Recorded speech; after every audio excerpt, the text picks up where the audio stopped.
on accueille maintenant Marie, Madame Nature, qui va nous parler des végétaux décoratifs et surtout des bois décoratifs. Marie. Oui, très bien. Bonjour Laurent, bonjour Malika. Oui, parce qu'on parle souvent des fleurs, on parle souvent des feuilles, mais on parle assez rarement des écorces et des bois décoratifs. Or, Et c'est injuste. Ouais. Oui, Il tout mange à fait. l'endive à côté. tout à fait. Parce qu'en hiver, quand il n'y a plus de feuilles, eh ben, c'est l'occasion aussi de redécouvrir ces écorces qui sont magnifiques. Alors, par quoi on commence, Marie? Eh bien, j'avais envie de commencer par le cornouiller. Le quoi? Le cornouiller, le cornus, cornouiller. Cornus, c'est son nom scientifique, et donc son nom commun, c'est le cornouiller. C'est un arbre? Cornouiller. C'est un arbuste, alors... Un arbuste. Ah oui, vrai on le que- voit là sur la photo. Ouais, D'accord. voilà, Ah tout oui, à les, fait. les tiges rouges poussent directement comme ça. Voilà, alors... Mais j'ai jamais vu ça. Ah, c'est parce qu'en fait, vous l'avez peut-être vu, mais avec ses feuilles. Pendant l'année, il a ses feuilles, donc des feuilles qui peuvent être vertes, qui peuvent être panachées, jaunes C'est très beau. et blanches, par exemple. Et puis, à l'automne, il va perdre toutes ses feuilles et il va rester ce bois décoratif qui va être très, très intéressant dans le jardin. Bah, Et je- Déjà, il a une belle couleur. Une très, très belle couleur, hein, entièrement naturelle.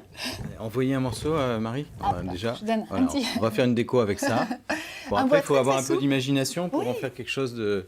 Qu'est-ce qu'on peut faire avec? Eh bien, par exemple, vous pouvez commencer on va pas répéter ce que vous disiez tout à l'heure. Une canne à pêche, oui, Une c'est canne ça. à pêche. alors. Ou- Oh, ça c'est peut servir de mignon. base pour une couronne. Pour une couronne. Oui, c'est assez souple. C'est très très souple. Donc les jeunes, je les suis- tiges les plus jeunes, voilà.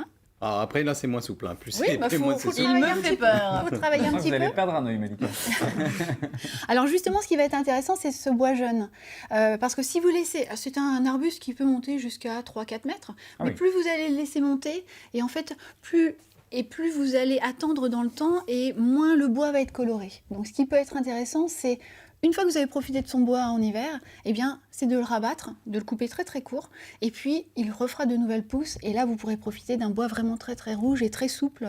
Ça peut faire des décos de Noël. Oui. C'est pas mal. Tout à fait. Si vous en avez plusieurs, si vous avez vraiment un gros cornouiller chez vous, ça y est, vous faites un gros fagot, ça peut être très Ça très se trouve joli. dans les jardineries, les cornouillers. Oh, Ouais. c'est vraiment très très classique. pas cher Non, non, non. Bon. Et on prend petit, tout petit ou... Alors justement, effectivement, si vous avez envie de planter un cornouiller, partez plutôt sur un sujet assez petit, parce que, eh bien, on s'aperçoit. Alors des fois, on est tenté par un sujet vraiment très très grand. On se dit comme ça va faire plus d'effet dans le jardin. Mais en fait, un sujet plus petit va plus facilement reprendre et finalement va rattraper le sujet qui va être plus grand. Donc on le prend petit. Plus petit, en plus c'est moins cher et la reprise est souvent facilitée. Bon, très Donc bien. voilà je ne pour sais le pas ce que je vais cornouiller. faire avec ça, Ouais. mais je... Essayez de pêcher. Je vais vous là-bas. laisser, Laurent. c'est vachement... c'est vachement Donc le bon, en fait. cornouiller, il existe en rouge, hein, mais il existe également en jaune.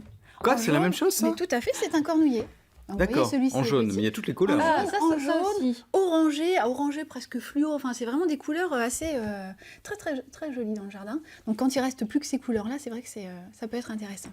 Bon, effectivement, quand on parle bois décoratif, ça peut être les couleurs, mais ça peut être aussi des formes de bois.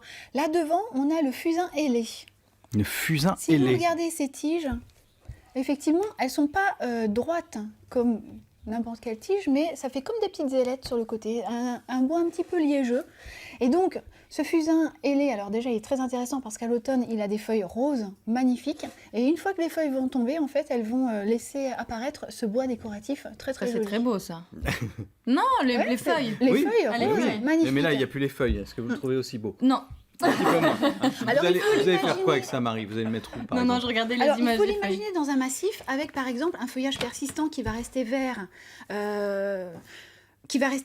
pendant tout l'hiver, un feuillage en forme de houx, par exemple, avec ce fusain qui vient se Ah, lui, découper il va amener devant. sa petite Voilà, touche un peu tout à de fait. branche un petit peu élaborée, quoi. Absolument. Et toute cette réflexion, elle est importante quand on compose un massif. On va réfléchir à des bois qui vont être décoratifs pendant l'hiver, à des feuillages automnaux qui vont être colorés. Il y a tout un travail de réflexion qui est important, et en plus, c'est le meilleur moment pour planter. Donc, Donc, quand on achète ces végétaux, on demande au conseiller ce que ça va devenir dans Voilà. 6 mois, tout 3 à fait. mois, pour être bien L'évolution, sûr de ce qu'on va avoir. Voilà. Et puis effectivement le développement aussi, hein. Parce que c'est vrai que si vous avez un petit espace, un petit jardin, ou même en pot, hein, parce que les cornouillers, comme le fusain, peuvent se plaire en pot, en gros pot. Bah là, il sur a une l'air de terrasse. se plaire, en tout Oui, cas, tout à fait. le jaune, là. Mais on peut le mettre, alors il faudra le rempoter un petit peu, le mettre dans un pot un peu plus gros pour qu'il se développe, mais ils peuvent tout à fait se plaire en pot sur une terrasse. Donc bien aussi anticiper le développement de la plante. Alors là, le cornouiller, pour revenir à celui-là, il y a le rouge, le jaune. Oui. Il y a encore d'autres couleurs? Oui, vous avez des oranges, vous avez presque des oranges fluo, enfin c'est vraiment des couleurs très très Oui, j'en ai colorées. déjà vu ça. J'ai cru que c'était sur un bord d'autoroute. J'ai Ouais, pensé c'est qu'il possible. y avait de la peinture qui avait été Ah, mise. mais- Mais non, c'est pas du tout, entièrement c'est naturel. naturel. C'est naturel. C'est D'accord. naturel. Mais en bois décoratif, alors effectivement, vous avez ces deux-là. Mais sinon, vous avez toutes les écorces. Hein. Quand vous vous baladez en ville ou à la campagne, toutes ces écorces à observer. Tout bêtement, le platane, c'est vraiment un arbre très très commun en ville. Vous avez des alignements. L'écorce du platane est magnifique. Vous avez des magnifiques couleurs. Vous avez aussi des écorces de bouleau. Les écorces un peu peau de serpent, hein, de certains érables. C'est bien avec Marie, c'est qu'elle s'émerveille de Ah bah, ce spectacle de la nature, qu'elle est hyper enthousiaste. Et on peut Tout à décorer les fait. tables de Noël aussi avec Mais tout ça. absolument. Avec 2-3 platanes. Voilà, des écorces, Avec juste des l'écorce. écorces, avec les écorces. Merci Marie.